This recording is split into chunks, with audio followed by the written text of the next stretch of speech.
Bismillahirrahmanirrahim. Assalamualaikum warahmatullahi wabarakatuh. Alhamdulillahi rabbil alamin.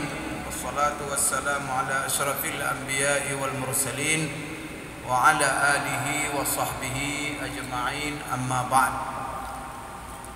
Bapak-bapak, ibu-ibu, kaum muslimin, kaum muslimat, hafizakumullah wa ra'akum. Setelah Isya ini kita sambung kembali kajian kita tentang apa yang perlu kita lakukan di bulan Syawal ini sebagai pemantapan nilai-nilai Ramadan yang telah kita lalui. Pertama sekali, memperdalam syukur kita kepada Allah. Pertama, yang kedua, berbanyak istighfar.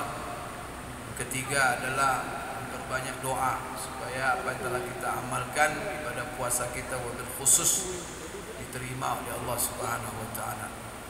Kemudian berikutnya adalah apa yang telah dipesankan Rasulullah sallallahu alaihi wasallam kepada kita, yaitu mengiringi puasa Ramadan dengan puasa 6 Syawal.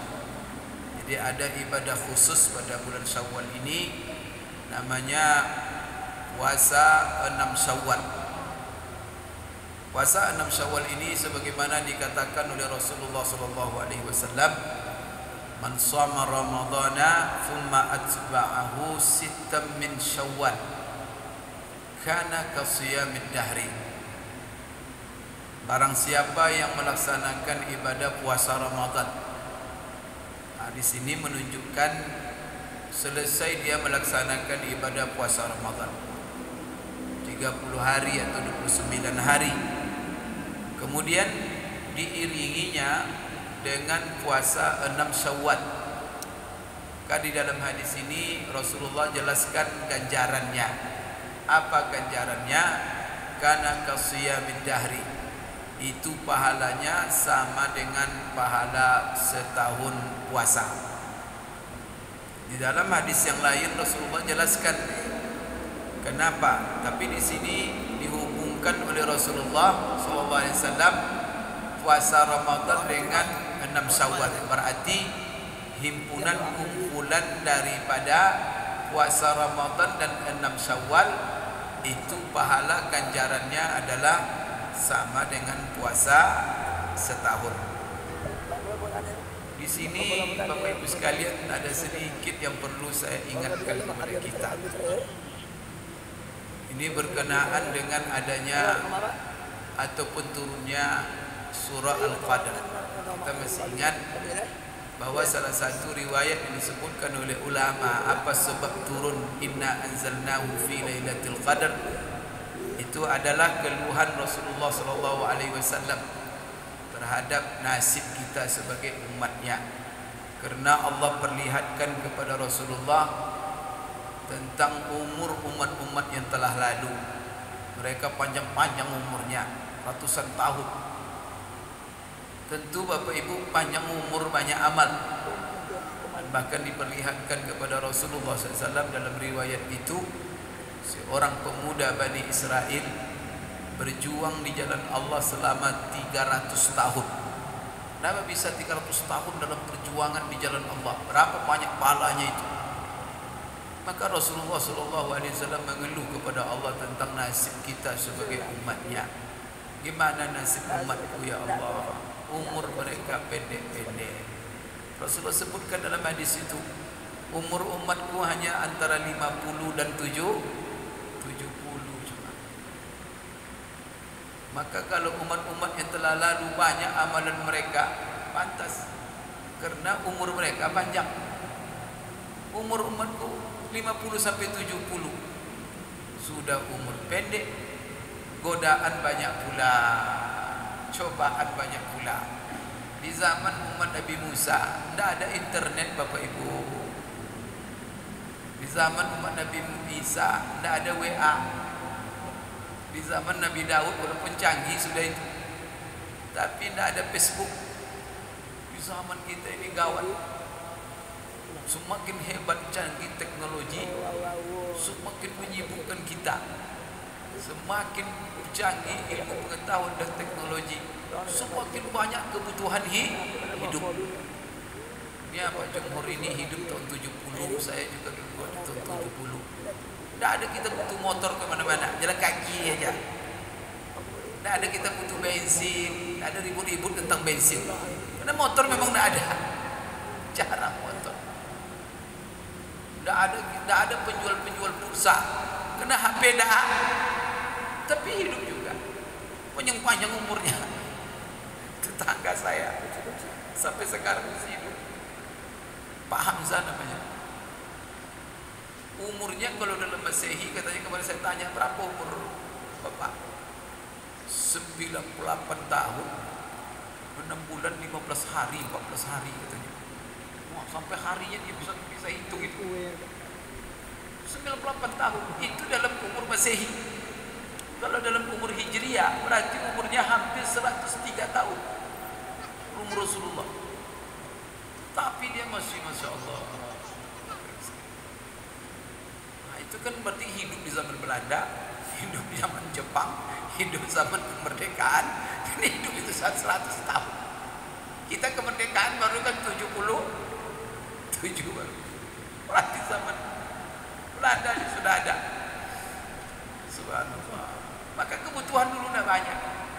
Sekarang makin berkembang ilmu pengetahuan, kebutuhan banyak sekali. Kemudian kebutuhan itu tentu menyibukkan kita untuk mencarinya. Maka itulah waktu ini terasa sedikit sekali. Kenapa? Karena kebutuhan banyak dicari. Ini belum dapat, waktu dah habis. Ini belum juga dapat, waktu dah habis. Maka dulu karena kebutuhan dikit, waktu rasanya lama sekali. Kalau ada orang yang menggunakan waktu, kenapa cepat sekali waktu? Masalahnya kebutuhan bah. Sebarang itu kita rasa begitu. Bapak Ibu sekalian, sudah umur pendek kebutuhan banyak. Setelah itu apalagi godaan banyak. Tapi bagi siapa di zaman-zaman seperti ini bisa istiqamah, Masya Allah, menundukkan semua hidupnya untuk ibadah kepada Allah, itu luar biasa. Maka turun surah Al-Qadar itu untuk memberikan jaminan kepada Rasulullah untuk umatnya. Umatmu Muhammad istimewa. Kalau mereka dulu panjang umur, banyak amal, ya tapi sesuai dengan apa? Banyak amal mereka. Kalau umatmu pendek umur tapi amal banyak. Jadi seluruh amal-amal kita ini, semua kebaikan-kebaikan kita itu dilipat gandakan oleh Allah. Dilipat gandakan. Cuma kalau dosa satu, cuma satu dosa, satu kejahatan, satu dosa. Tapi kalau pahala kebaikan dilipat gandakan, seluruh kebaikan tanpa kecuali. Satu kebaikan 10. Itu kaidah dasar. Ada malah yang dilipat gandakan sampai 700, khususnya sedekah. Kalau untuk sedekah 700 kali lipat. Itu dalam ayat yang Allah katakan, masalul ladzina yunfiquna amwalahum fi sabilillah kamasali habbatin ambatat sab'a sanabila fi kulli sumbulatin mi'atu habbah wallahu yudha'ifu liman yasha. Tapi kalau yang kebaikan secara umum, al hasanatu bi asyri amsalihha, satu kebaikan 10. Itu seluruh kebaikan. Maka umpamanya salat kita, satu salat itu sama pahalanya dengan 10 kali salat. Coba, satu kerja cuma tapi dikasih 10. Allahu Akbar. Berarti 5 kali 50. Setelah itu Allah beri kesempatan pula kita untuk menjadikan seluruh waktu 24 jam itu dengan pahala solat. Bapak pengen kepala solat? Ada caranya. Rasul tunjukkan kepada kita 24 jam itu pahala solat semua.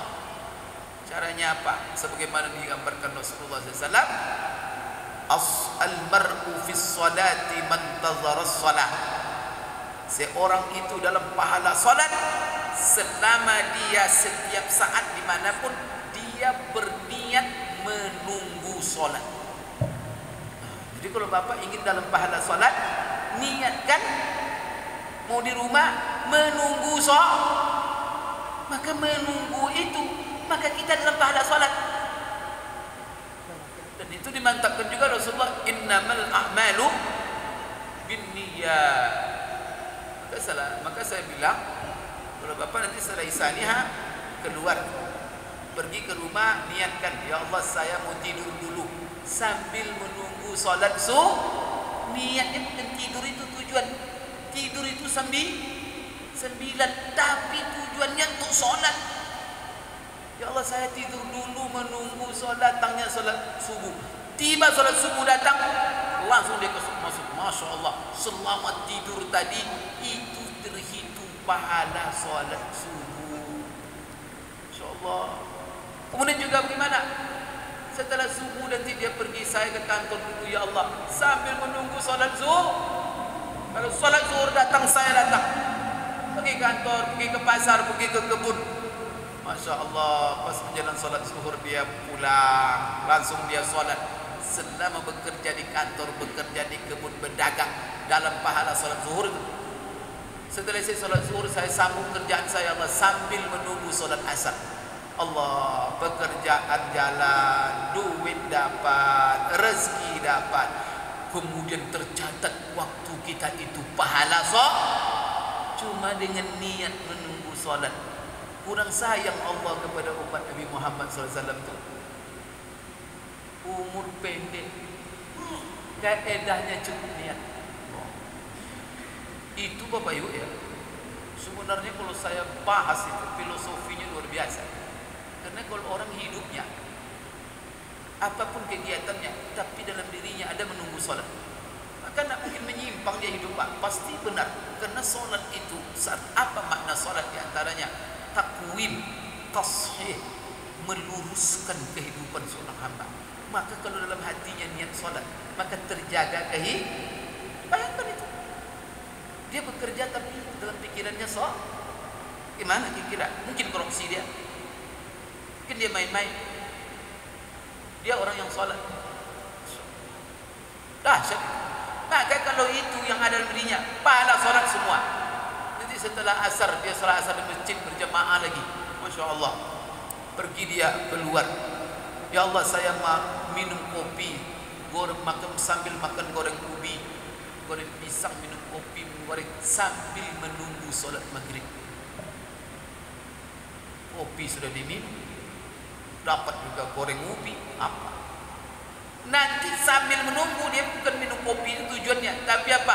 Mengisi waktu sambil menunggu, tapi diisinya dengan hal-hal yang tidak dilarang, maka jadi ibadah. Maka Bapak Ibu, dia ngopi apa, tapi dia berpahala sholat asar, sholat maghrib. Nah, maghrib nanti dia duduk pula, berlipat-lipat pahalanya, mendengarkan majelis taklim, berzikir sambil menunggu sholat isya. Maka dia dalam pahala sholat isya. 24 jam pahala sholat. Sudah satu sholat itu 10 kali.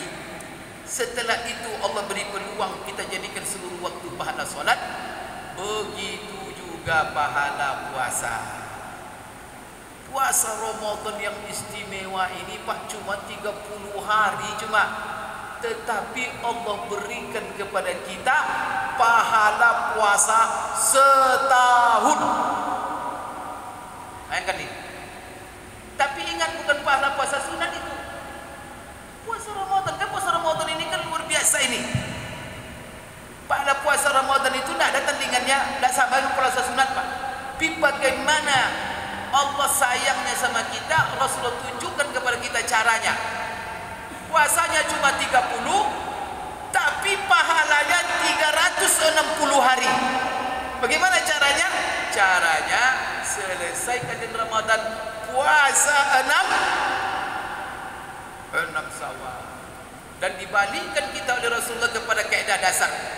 Kenapa menjadi 1 tahun pahala puasa Ramadan? Karena setiap hari Ramadan itu sama dengan 10 hari. Berarti apa? 10, 30, 300. Tapi yang kalau yang 29 kemarin Pak Ustaz gimana? Rugi sehari baru. Dah sampai 30. Ya dapat. Jadi 300 ditambah 6 Syawal. Setiap hari 6 Syawal itu berapa? 10 kali 6 60, maka menjadi 360, dan itulah jumlah hari kalender Hijriah 360. Itu ingat, 360 hari itu bukan pahala puasa sunat, Pak. Itu pahala puasa Allah.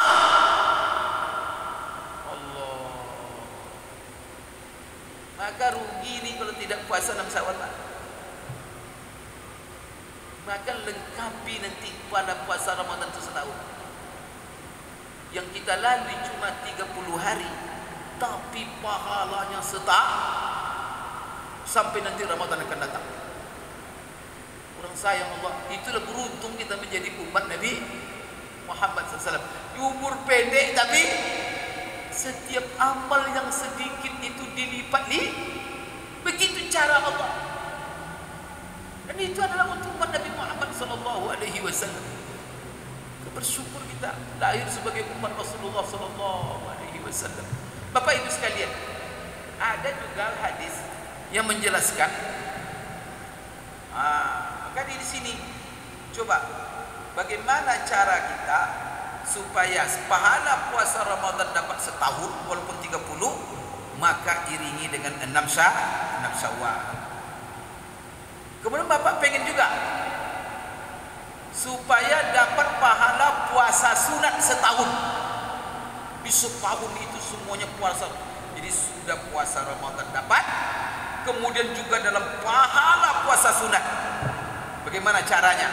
Rasulullah tunjukkan pula dalam hadis yang sahih, maka minimal Bapak puasa setiap bulan 3 hari. 3 hari setiap bulan, jangan lupa itu. Kalau kita pahala 3 hari setiap bulan puasa, itu Rasulullah katakan dalam hadis yang Rasulullah katakan, saumu dari Abu Hurairah. Rasulullah SAW mengatakan dalam hadis Abu Hurairah, awsani khalili bisalasa,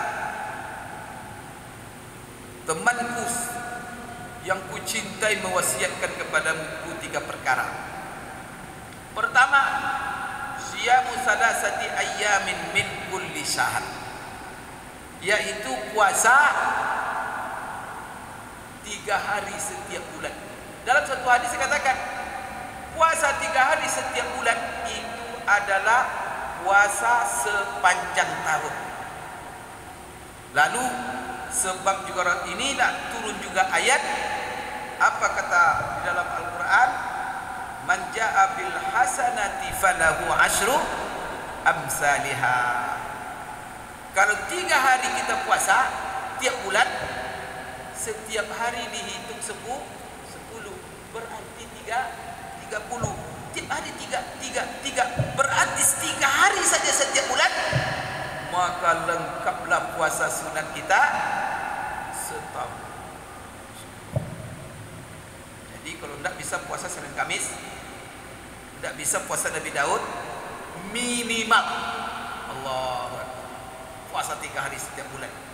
Puasa 3 hari setiap bulan ini bisa pilih 3 di awal, atau 3 di tengah, atau 3 di akhir.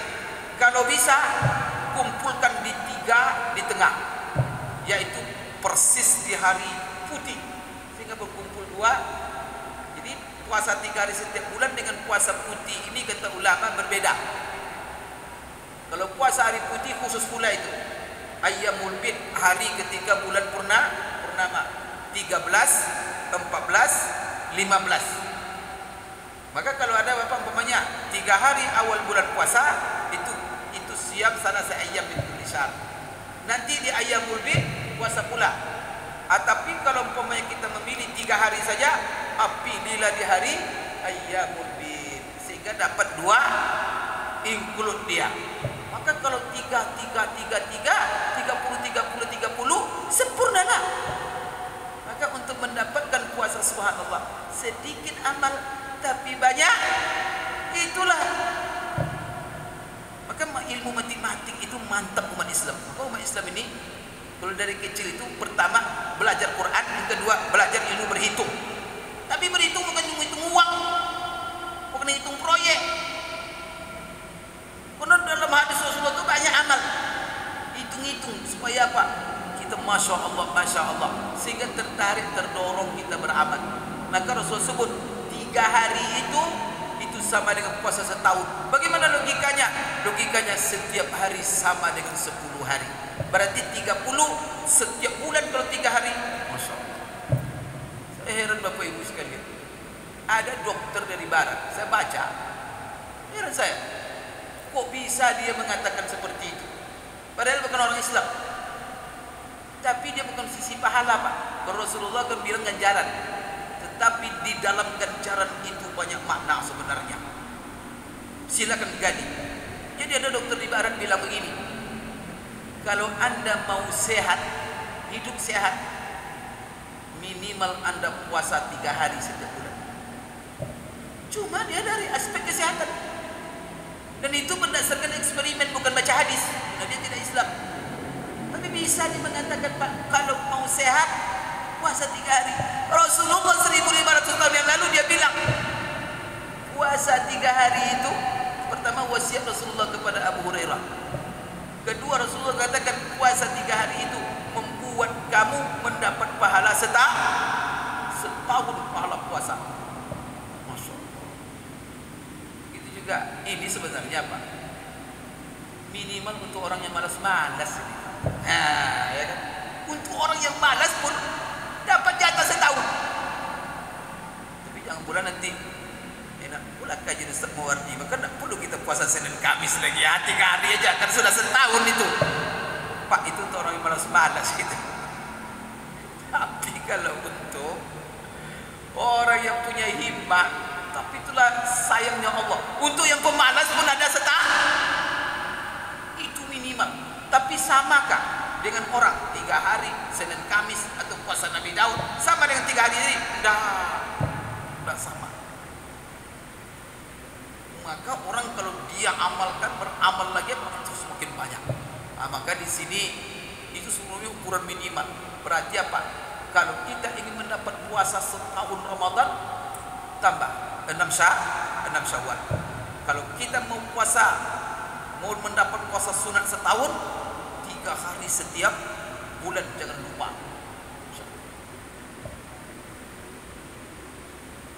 Tidak ada masalah, bisa berturut-turut, bisa berpisah-pisah.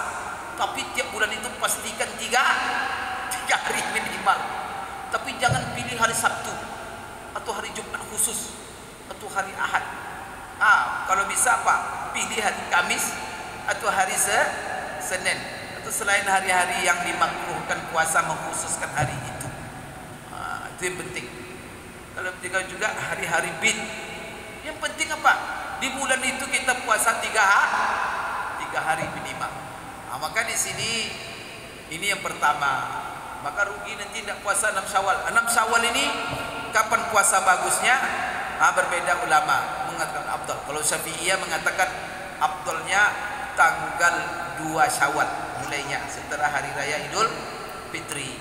Maka langsung hari ini Idul Fitri, besok langsung puasa 6 hari. Maka orang Bangkinang, karena mereka Syafi'iyah, itulah ketika puasa hari raya Idul Fitri itu tidak sempat berhari raya. Karena masalahnya orang Bangkinang iktikaf semuanya. Baru keluar dari tempat iktikaf pagi Idul Fitri, malam Idul Fitrinya dihidupkan pula dengan takbir. Kan mau disunatkan kita menghidupkan malam Idul Fitri itu dengan takbiran.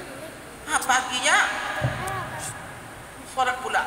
Setelah sholat teler, anak sempat berhari raya istirahat. Karena sampai malam mau jalan-jalan gelap pula. Besok sudah mulai pula puasa. Oleh karena itu orang Bangkinang hari rayanya ada hari raya 6 namanya. Ditundanya hari rayanya. Maka itu bukan bid'ah itu. Itu hari Idul Fitri yang ditunda. Yang ditunda itu. Bukan membuat hari raya khusus itu. Karena ada orang yang sempit pikirannya. Dibilangnya orang mengkinang ahli bid'ah katanya. Buat hari raya khusus pula. Hari raya disunahkan cuma 2. Kau tambah pula hari raya 6. Sempit memandang. Tidak tahu sejarah, tidak tahu mazhab. Padahal mazhab kena mazhab Syafi'i, afdalnya puasa itu tanggal 2. Maka mereka kejar 2, 3, 4. Kenapa Syafi'i mengatakan afdalnya? Karena khawatir, takut kita nanti kita tidak tahu apa yang terjadi di depan. Jangan-jangan kalau kita undur-undur mati, ada jadi nanti. Akan gitu. Oleh karena itu yang namanya amal itu disunatkan, disegerakan. Seperti dalam Quran, fastabiqul khairat, disegerakan. Buat juga tadi Imam Syafi'i. Tapi Bapak Ibu sekalian, ada di antara ulama dan banyak ulama-ulama muhaqqiqin, fuqaha min ahli hadis. Jadi ahli-ahli fikih daripada kalangan ahli hadis, mereka mengatakan puasa Syawal itu yang paling bagus diundur ke pertengahan. Kalau bisa digabung dengan hari bid, hari putih. Maka ditakhir puasa 6 Syawal itu, yaitu 3 hari sebelum hari bid atau 3 hari setelah Ayyamul Bid. Tapi Ayyamul Bid masuk, maka berarti puasa Syawalnya bagusnya. Dan ini seperti fatwa Syekh Abdul Razak As-Sun'ani, ulama. Misalnya dibilang apa? Ketika apakah Anda sarankan orang puasa langsung setelah Fitri? Tidak, saya tidak inginkan. Afdalnya puasa itu dimulai dari kapan? 10, 11, 12, 13, 14, 15. Berarti afdalnya begitu. Pertengahan diambil dari 10. Awal itu untuk apa? Awal itu untuk berhari raya, untuk melepaskan kegembiraan kita dengan hari raya. Kenapa afdalnya di pertengahan, ditakhir? Kenapa tidak dipercepat? Karena di sini, karena di Idul Fitri itu ada ibadah. Kita bertentangan dengan 2 ibadah. Pertama ada ibadah qasirah, yang kedua ada ibadah muta'addiyah. Maka kaedahnya bahwa ibadah muta'addiyah itu lebih afdal daripada ibadah qasirah. Apa itu maksudnya? Kalau ibadah qasirah ini adalah ibadah yang manfaatnya hanya terbatas untuk diri kita. Maka puasa itu hanya untuk diri kita. Tapi ada ibadah yang manfaatnya menyeberang kepada orang lain. Salah satu ibadah itu adalah, maka Rasulullah dalam sebuah hadis menjelaskan ibadah yang paling afdal itu ada 2. Pertama apa? Adwa muhawa qalla, yaitu ibadah yang kontinu sekalipun sedikit. Yang kedua, ibadah yang paling afdal itu memasukkan kebahagiaan ke hati saudara. Maka kita apa? Di hari raya di awal-awal ini kita tidak puasa dulu, membahagiakan tamu-tamu yang datang. Maka mereka datang, kita sambut. Maka jangan nanti di awal puasa nih, awal Syawal orang datang, silakan makan Pak, saya puasa. Akan kurang enak itu. Gimana disuruh orang makan lontong Bapak puasa? Oleh karena itu apa? Bahagia. Maka kita tunda puasa kita, dengan memasukkan kebahagiaan kepada hati saudara kita. Itu juga ibadah. Dan ibu ibadahnya ibadah muta'addiyah namanya. Manfaatnya menyeberang kepada orang lain. Oleh karena itu selama 10 hari itu sudah cukup itu, untuk kita membahagiakan saudara-saudara kita, membuka pintu kita untuk tamu-tamu, atau orang membahagiakan kita mengajak makan.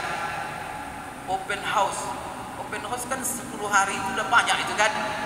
Masya Allah. Maka cukup hari ke-10 nanti baru puasa, melakukan ibadah qasirah. Sebagian ulama apa? Tidak ada masalah ditakhir. Yang penting jangan keluar bulan Syawal.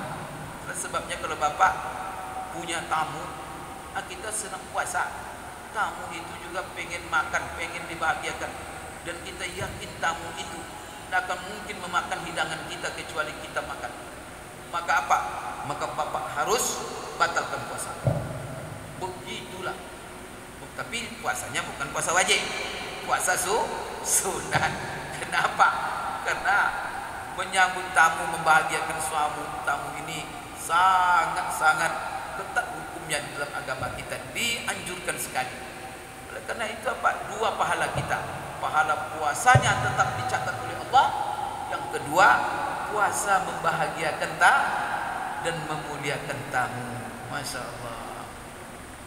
Ya kalau nanti gasak je lah mau makan mau tidak, saya tetap kadang-kadang salah beragama kadang-kadang kita. Itulah sebabnya agama ini rasa. Coba sampai lebih afdal kita batalkan puasa kita demi membahagiakan hati saudara. Orang sekarang demi yang sunat-sunat biar orang sakit hati. Astagfirullahaladzim. Ada orang beragama tak ada rasa. Kacau. Muncullah kadang-kadang sikap beragama yang radikalis, tidak membawa rahmatan lil alamin. Maka agama ini rasa. Kalau akan menyakiti saudara kita, apalagi yang sunat-sunat, apalagi kadang-kadang perkara-perkara jangan dipaksakan. Timbang rasa saudara kita, korbankan hasil istihad kita, dan menimbang rasa saudara itu jauh lebih penting dari ngotot dengan masalah-masalah ijtihad.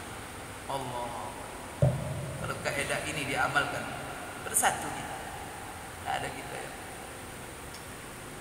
Tidak ada orang beragama tapi menyakiti. Agama bukan untuk menyakiti, agama untuk menyejukkan, agama untuk mempersatukan. Kalau seandainya menyakiti rasa saudara-saudara kita, dirujuk ijtihad itu kembali. Ada yang salah,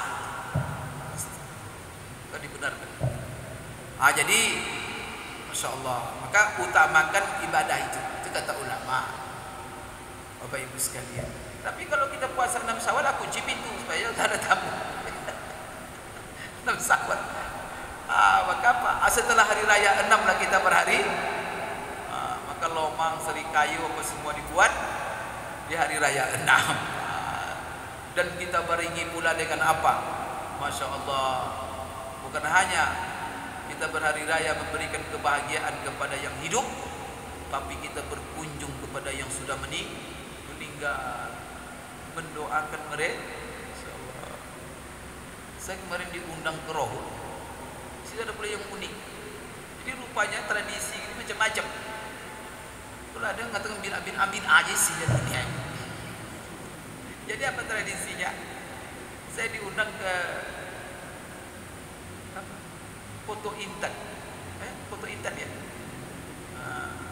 foto intan di Rohul. Jadi saya disuruh diundang, namanya Hari Raya Adab.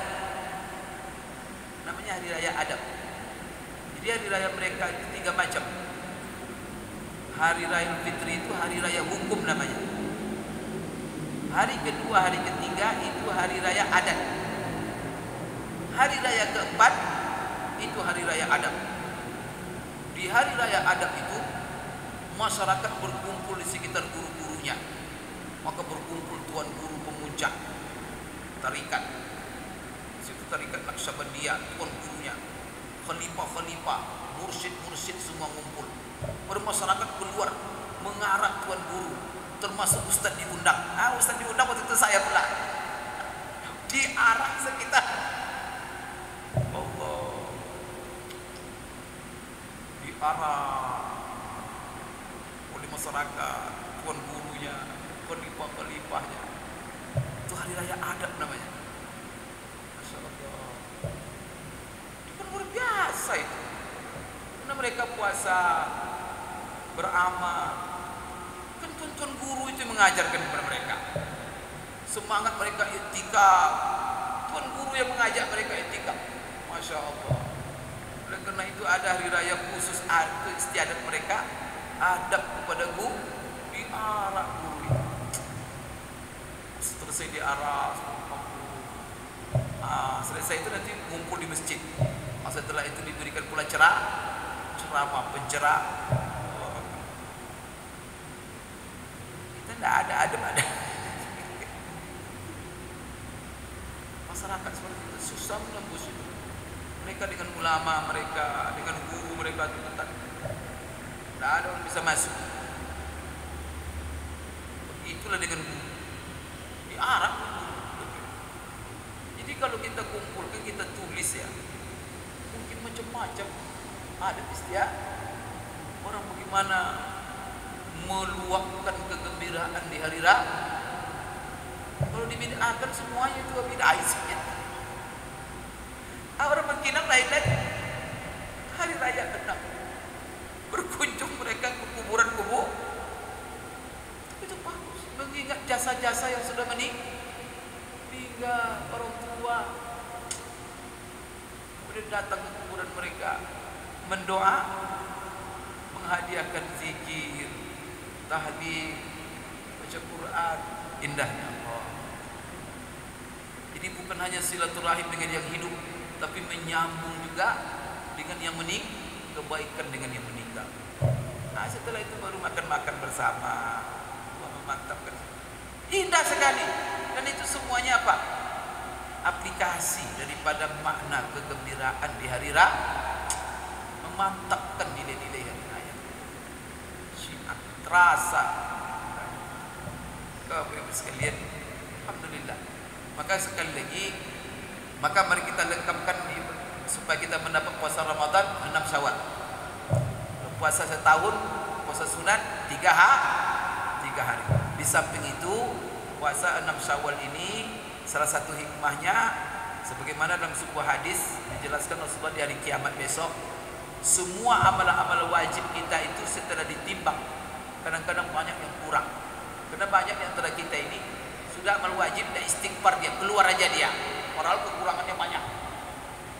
Sudah Ramadan tidak ada lagi, ingat Ramadan lagi. Mau diterima mau tidak peduli dia untuk melengkapinya. Maka pas selesai 1 Syawal sampai Ramadan besok tidak ada puasa-puasa lagi. Tidak ada tiap boleh. Padahal Ramadan kemarin banyak bolong. Masa bahkan besok orang seperti ini di akhirat, ketika ditimbang amal-amal wajibnya banyak. Jadi apa kata malaikat? Ini tidak bisa masuk surga dia ya Allah, katanya. Ini bolongnya banyak sekali. Apa kata Allah? Lihat amalan sunatnya. Coba lihat yang sunat-sunatnya. Ada nggak dikerjakannya? Kalau ada dikerjakannya, itulah yang menombok timbangan sampai berat. Akhirnya dia masuk. Berarti amalan sunat itu semuanya adalah salah satu hikmahnya menutupi. Maka setiap yang wajib dibaringi dengan yang sunat. Ada sholat wajib, ada sholat sunat rawatib. Ada nanti Bapak Ibu pergi kita haji yang wajib, ada yang sunat haji yang sunat. Kemudian ada zakat yang wajib, ada yang sunat yaitu sedekah. Semuanya dibaringi dengan yang sunat-sunat. Oleh karena itu ada bacaan-bacaan wajib, ada yang sunat. Maka kita ini jangan hanya terbatas membatasi diri pada yang wajib. Karena yang wajib itu sendiri belum tentu sempurna, tapi Allah punya cara bagaimana melengkapinya. Lakukan yang sunat. Wow. Saya kira kalau saya sambung sampai pagi tidak selesai nanti sekali. Saya cukupkan sampai di sini dan mudah-mudahan kita ada tanya jawab ya, kita cukupkan sampai di sini karena sudah jam 9. Aku lupa hada dan di sini saya mengucapkan kullu amin wa antum bi khair minal aidin wal faizin. Taqabbalallahu minna wa minkum salihal a'mal. Kesalahan saya banyak sekali. Maka kita mantapkan Idul Fitri ini, Allah suruh kita menjadi pemaaf, bukan minta maaf. Ya. Maka semua kita ini menjadi pemaaf. Dan jangan tunggu orang minta maaf baru dimaafkan, itu tidak boleh itu. Maka Bapak Ibu kalau sudah bertakwa, pasti memaafkan semuanya. Maka kami di sini ini pengurus ini enak, pasti jemaah memaafkan.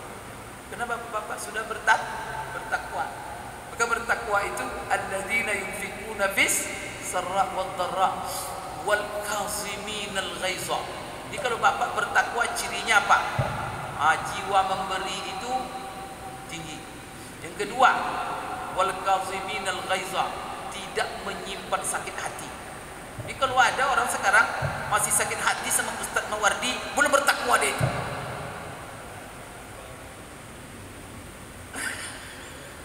Jadi kalau ada orang nanti Bapak temui dia sakit hati sama Ustaz Mawardi, kamu belum bertakwa ya. Karena orang yang bertakwa tidak menyimpan sakit, tidak ada sakit-sakit hati dia. Itu cirinya. Wal kaziminal ghaiza, tidak ada sakit hati.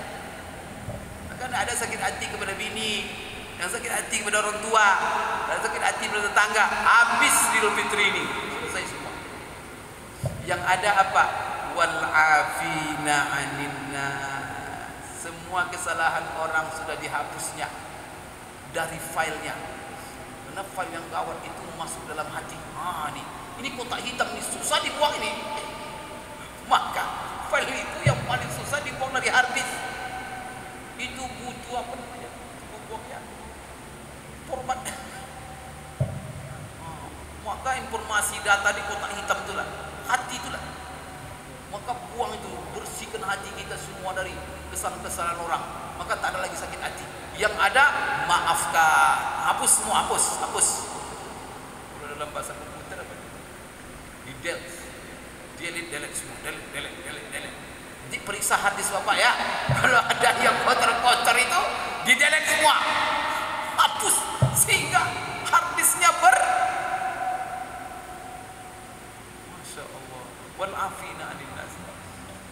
Saya selalu katakan, kenapa ya dalam ayat ciri orang bertakwa itu orang yang tidak minta maaf? Kenapa orang memaafkan? Ini dahsyat Pak. Itu sayangnya Allah sama kita semuanya itu. Saya mau tanya Bapak-Bapak ini, kalau Bapak punya salah sama orang, bisa Bapak menghitung berapa orang yang kita sudah bohongi? Yang pernah kita tipu? Sumpah Pak, Allah tak akan maafkan dosa kita kecuali minta maaf kepada dia, dan dia memaafkan kita. Kira-kira bisa kita mencari orang semua yang pernah kita berdosa sama dia? Orang yang kita gunjing, berapa orang kita menggunjing orang tiap hari? Itu ditemui dia minta maaf, saya gunjing kamu. Berat Pak. Insya Allah. Tapi Allah sayang sama kita. Gimana? Semua orang disuruh Allah menjadi pemaaf. Kita tidak bisa menjenguknya Pak. Tapi dia secara sembunyi-sembunyi, saya sudah maafkan. Jadi besok banyak kita di Pak Pos mau mati ketakutan kita. Karena tiap hari gunjing kerja kita. Astagfirullah. Tapi pas di mahkamah Allah bersih, tak ada dosa itu lagi. Kenapa? Rupanya semua orang yang pernah kita bohongi, yang kita fitnah, yang kita gunjing, semua mereka sudah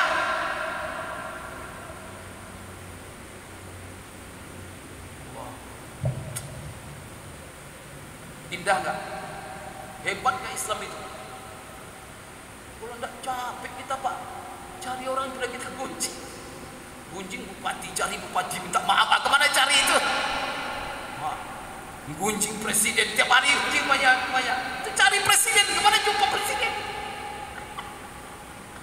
Menggibah presiden kerjanya, menggibah menteri. Kemana Bapak cari dia? Untung presiden kita pemaaf. Menteri-menteri pemaaf karena dia orang bertakwa. Allah, selesai ini.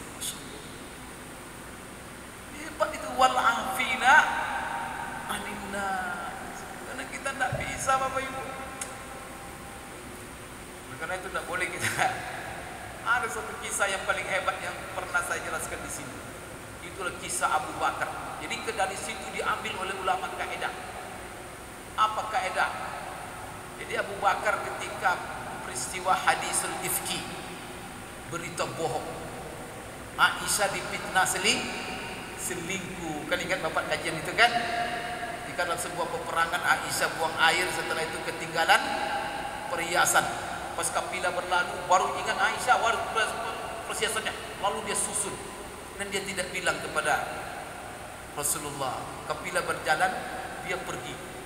Setelah itu mana Aisyah? Tidak ada. Stop, kata Rasulullah, kita tunggu. Lama menunggu, tiba-tiba muncul dia dengan seorang lagi. Di situ orang munafik masuk memprovokasi. Aisyah selingkuh. Astagfirullah. Turun ayat membebaskan baru Rasulullah Abu Bakar. Cuman seorang di antara orang-orang yang menyebarkan fitnah itu bukan munafik saja. Ada orang-orang Islam baik yang ikut-ikut. Maka bapak ya hati-hati. Kadang berita itu orang munafik yang memulainya. Kadang-kadang jemaah masjid ikut astagfirullah. Karena itu jangan berita kadang-kadang munafik buatnya. Apalagi itu fitnah ustaz-ustaz, ulama, agama, hati-hati itu pak. Maka di sini anak Abu Bakar, istri Rasul dituduh selingkuh. Masuklah orang-orang Islam yang baik-baik yang ikut-ikut memfitnah. Dan orang-orang itu banyak orang yang selama ini dibelanjai kehidupan mereka oleh Abu Bakar. Tiap minggu Abu Bakar ngasih duit sama dia. Ikut-ikut pula. Maka melihat itu Abu Bakar bersumpah, demi Allah saya tak akan kasih lagi kali. Kalau bapak dah sempat seperti itu, bapak kasih lagi dia tu. Benar ngasih motor kita balikkan lagi tu. Kurang ajar kamu. Saya begitu banyak ngasih, ikut pula kau memfitnah. Maka di stop, bersumpah Abu Bakar.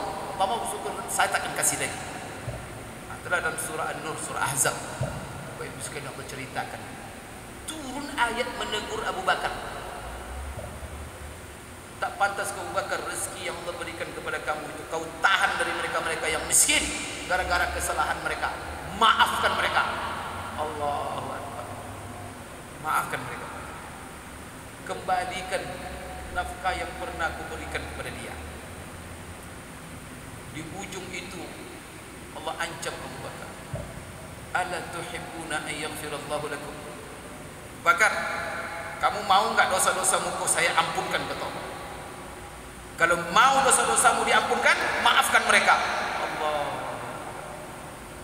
Meloncat-loncat Abu Bakar, ya Allah, saya mau, ya Allah, saya mau, ya Allah. Saya tebus sumpah saya. Abu Bakar tebus sumpahnya. Setelah itu apa?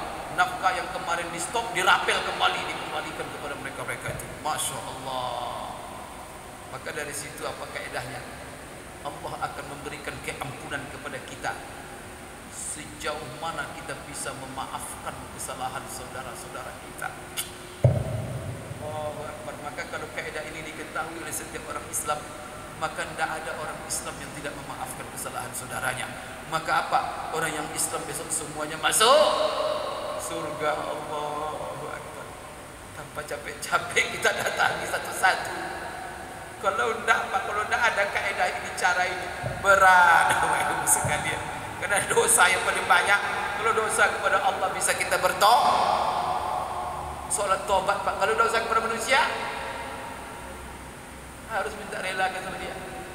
Kemana kita cari? Untung ada syariat Allah. Allah tak akan ampunkan dosa dia kecuali dia memaafkan. Hebat ke agama kita? Luar biasa. Sebarkan ini ya.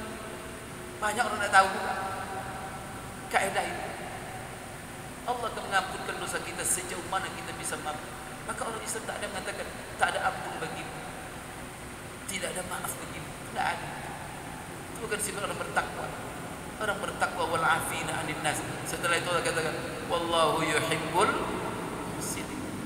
Allah sangat cinta kepada orang-orang baik.